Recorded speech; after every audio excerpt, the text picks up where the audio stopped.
Okay, we're back for part 3, more setting limits. And here's some sample situations.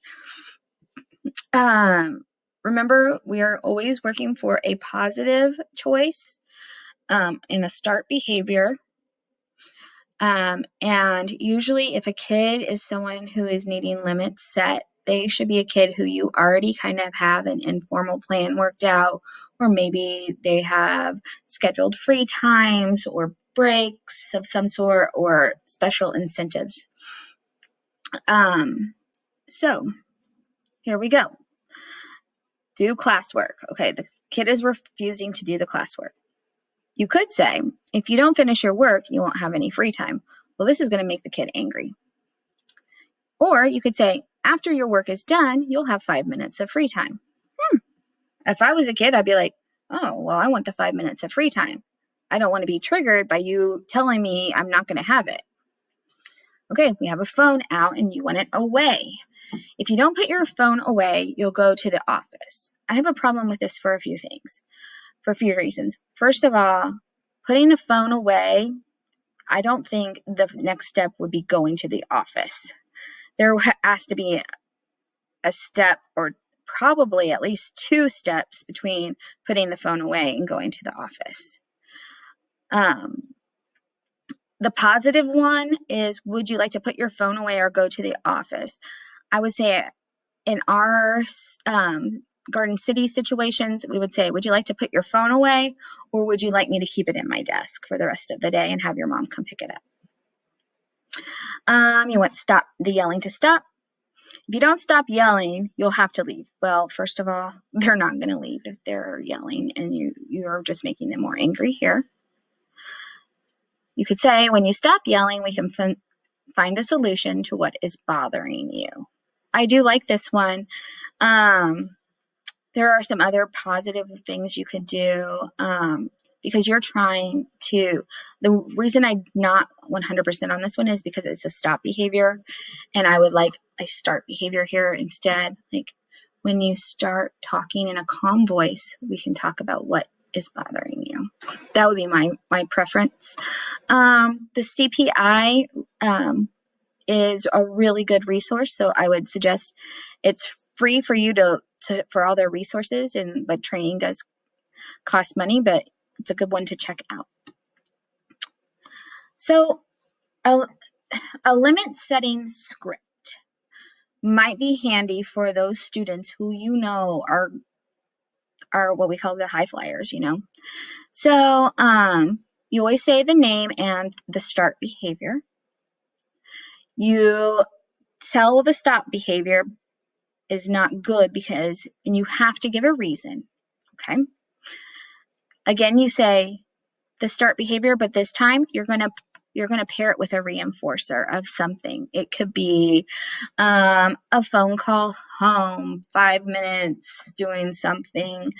Remember, a 5-minute break for that student or reward is going to be worth it for you, because right now you've probably spent 20 minutes with this behavior. Maybe not 20 consecutive minutes, but right now this behavior has lasted through all of the compliance, forced choice, the beginning of limit setting, and now you're here to this more intensive script. Okay. And this is where you're going to start introducing another consequence. And I do like having a time limit on this, especially when students are trying to push you, because they'll come back and say, well, you didn't tell me when I had to do it. So let's look at an example. Ashley, please use a whisper voice. So my guess is she's yelling at something. It does say that. I even wrote this. I didn't know that. Yelling in the classroom makes it hard for others to learn. So the stop behavior, yelling in the classroom, and why it makes it hard for others to learn. When you use your whisper voice, I'll give you your Chromebook back.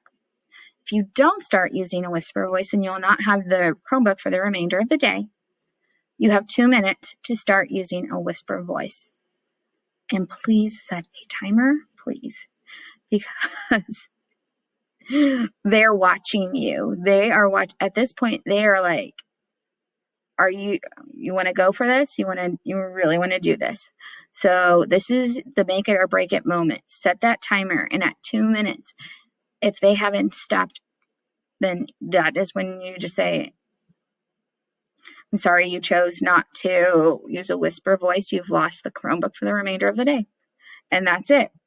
And I always like to say at this point, you chose, because you've given them options, and they're making the choice not to comply. And again, not for kids who are in the fight or flight brain. So you're choosing this, and I'm sorry, but now this is their consequence. And you make sure you do take it back. Do not give it back for that last 1 minute of the day. You have to continue and follow through for the whole time. If you say the remainder of the day and it's 9 o'clock, you have to stay on to that. Now, that being said, there are some more tricky situations where you could have the student earn it back. But I would say if this is a first timer with this limit setting, do not give it back. Do not give it back, because they are testing every single limit that you have. Okay, so here are some proactive supports. So proactive supports are often misunderstood. Okay, these are like, well, why are we giving the kid this when they do this? But they're really good because they can help with comprehension, they lessen disruptions, force boundaries, reduces the power struggles, addresses a lot of things like need for movement, need for quiet, it's for those students who have those sensory overloads. I love it when I pair it with writing. I put a little Post-it on their desk and say, whatever it is, do 5 questions, get a 5-minute break. It's in writing. It's kind of like a deal.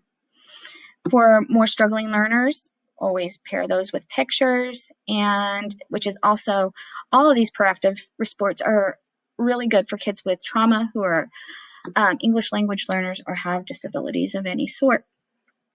So a few examples of what a proactive support would be: flexible seating. Maybe you have that student that likes to stand. So if have your desk raised and have it in the back, and that's one of their options. Carpet squares, movement breaks. So a lot of these. I want to talk about the if-then really quick because I'm at the end of that. Okay. So an if-then statement is really easy to do, and it's something that takes just a little bit of practice. So you can say, if you complete your math assignment, then you get 5 minutes on Cool Math. It's super easy. It's if what you want them to do, then what the reward is for that.